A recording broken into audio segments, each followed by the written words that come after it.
Pemusnahan ganja kering sebanyak 11,6 ton ini merupakan hasil tangkapan selama periode bulan Januari hingga April 2015 oleh Direktorat Narkoba Polda Aceh. Puluhan karung ganja yang telah dipaket berukuran 1 kg beserta ratusan batang ganja dan 6 kilo biji ganja ditumpukkan di halaman belakang Polda Aceh. Selanjutnya ganja ini dibakar oleh Kapolda beserta sejumlah pejabat di lingkungan pemerintah Aceh.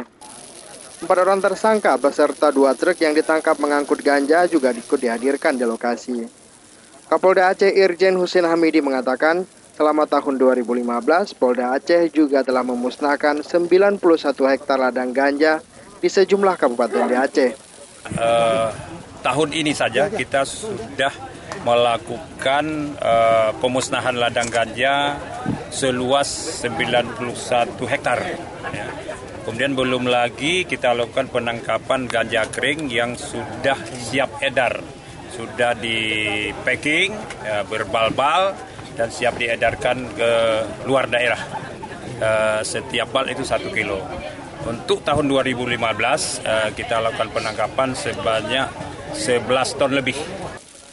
Menurut Kapolda Aceh, Provinsi Aceh saat ini sedang dalam darurat narkoba. Selain dikenal dengan tanaman ganja, narkotika jenis sabu dari luar negeri juga kerap masuk melalui perairan Aceh. Kapolda Aceh berharap semua pihak harus terlibat dalam membasmi peredaran narkotika di Aceh.